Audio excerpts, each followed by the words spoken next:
dando continuidade para vocês no inciso 9. Assegurar um ambiente adequado no interior da ambulância. Parece simples, mas eu penso sempre em mim primeiro. Como assim, Hamilton? Não entendi. Primeiro eu, segundo eu, terceiro eu, parece redundante.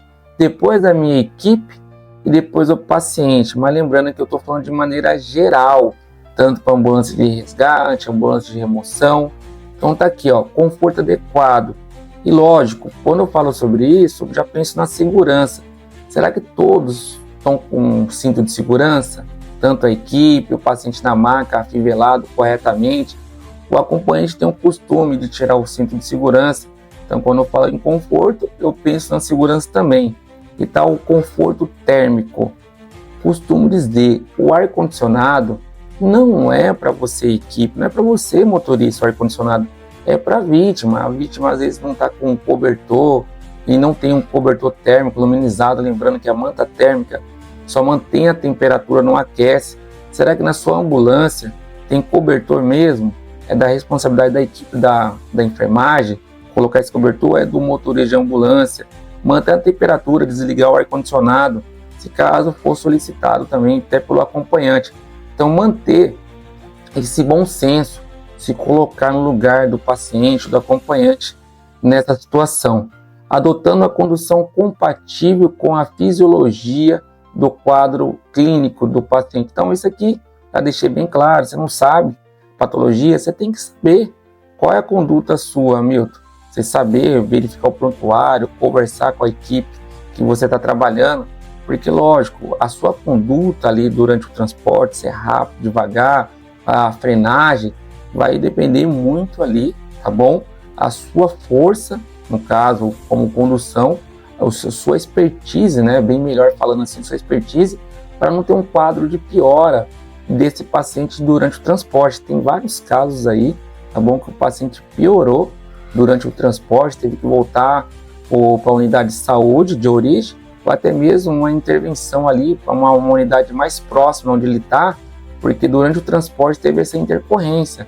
Mas lembrando que a condução tem que ser segura e compatível com a fisiologia desse paciente, situações de urgência e emergência.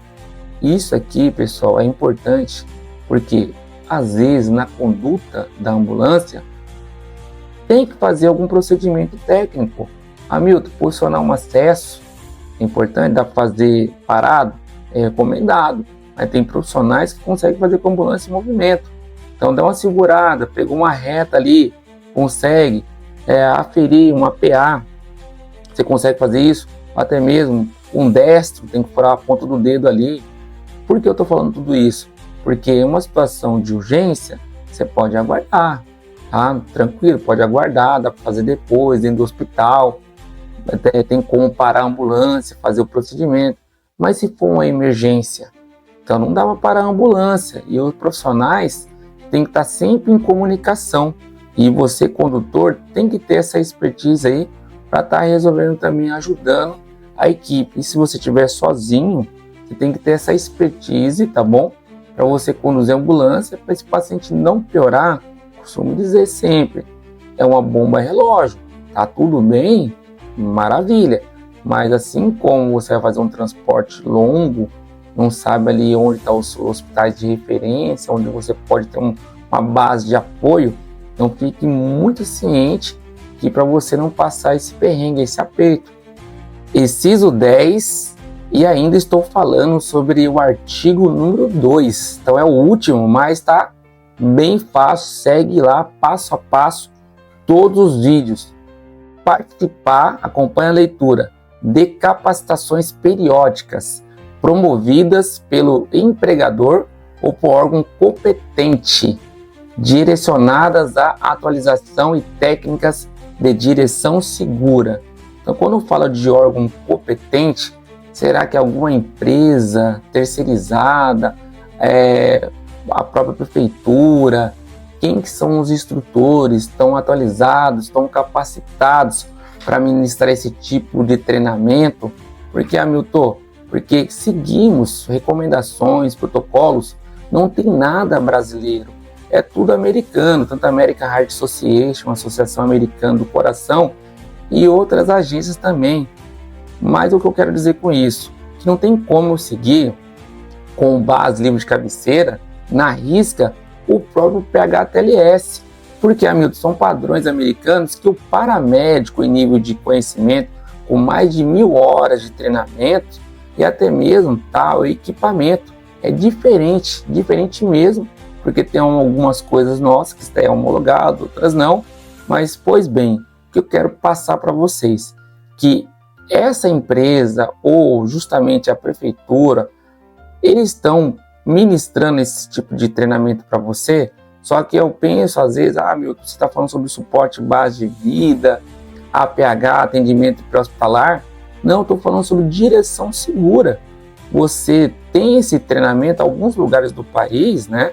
Se tratando de Brasil, tem sim algumas empresas terceirizadas que tem lá o curso de direção defensiva, invasiva, ofensiva, agressiva. Só que no curso que a gente faz pelo próprio Detran, você sabe disso. É só legislação de trânsito, você nem vê a cor da ambulância e já coloca uma pessoa para dirigir a ambulância. Então, não deveria ser assim, mas é uma realidade. Então temos que ter esse curso de direção segura. É importante ser registrado presencialmente e, lógico, que seja, tá? Pelo um instrutor credenciado pelo Detran.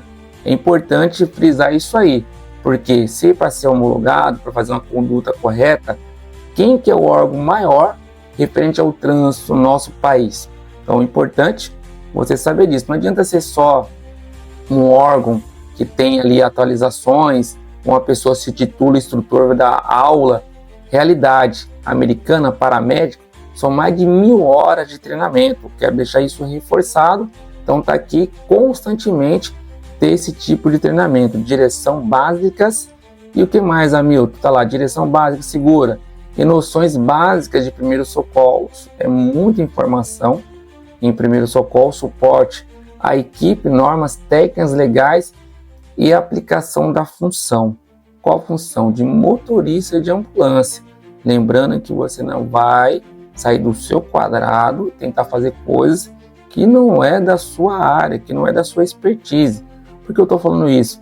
Muitos lugares, além das recomendações, atribuições que tem, já é bastante coisa, quer colocar na conta do motorista de ambulância, levar todo o material para o atendimento. Ele fica como, vamos deixar bem grosso até a respeito daqui a minha fala, burro de carga. O condutor faz tudo, desde retirar a vítima de dentro do carro, se você tratar de resgate. Mas o que é pior?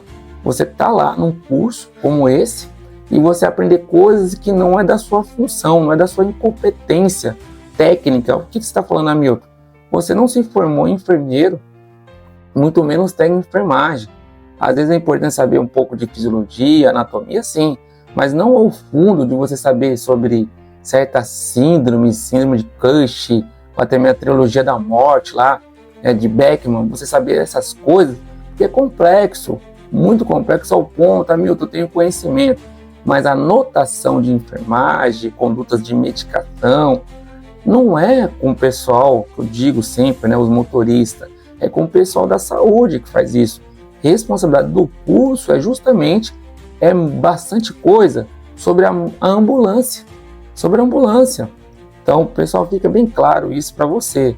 Qualquer curso ministrado tem que estar dentro dos padrões do próprio Detran, prático, referindo a sua função como motorista de ambulância, tá bom? Agora, se você se formar paramédico, que não é a realidade brasileira, tá bom?